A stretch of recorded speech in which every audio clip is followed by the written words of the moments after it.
صاحب کا ذکر ڈھوک فتح جامع مسجد غوث اعظم میں بھی کر رہا تھا. وہاں کل شریف کی محفل تھی. محمد احتشام کی والدہ محترمہ اور حاجی محمد صاحب کی ایریا مرحومہ کی کل شریف کی محفل تھی. میں یہ عرض کر رہا تھا اور یہ میں حدیث اکثر سناتا ہوں. میں کہتا ہوں اگر ماں جنت ہے تو باپ جنت کا دروازہ ہے. سبحان اللہ. جنت میں پہنچنے کے لیے دروازے سے گزرنا پڑے گا. اس لیے ماں باپ یہ دونوں لازم و ملزوم ہیں.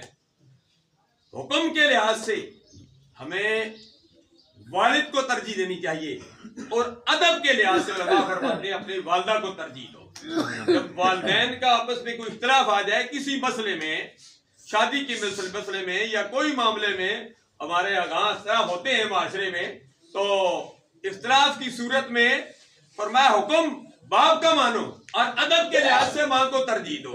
سرکار عبد اکرام صلی اللہ علیہ وسلم نے ہماری حق ہر موقع پر رہنمائی فرمائی ہے. الحمدللہ یہ وہ خاندان ہے دخنیر والے، الحمدللہ یہ اٹک میں رہتے ہیں، تعلق دخنیر سے ہے. ان کی نسبت سرکار عبد اکرام صلی اللہ علیہ وسلم کے ساتھ، ہم سب کی نسبت سرکار کے ساتھ ہے. لیکن سرکار کے جو دیوانے ہیں، سرکار کے مستان ہیں، سرکار کے غلام ہیں، حضرت پیر بادشاہ صاحب علیہ رحمت، یہ اللہ والے سال کے بعد شریف، چورہ شریف، اجمیر شریف، بسار شریف، ہماری نسبت ان اللہ والوں کے ساتھ ہے. اور ہمیں اللہ والوں نے یہی درس دیا کہ اپنے والدین کی عزت و تکریم کرو. ان کے جانے کے بعد ان کے لیے ایصال ثواب کیا کرو، ان کے لیے دعائے مغفرت کیا کرو.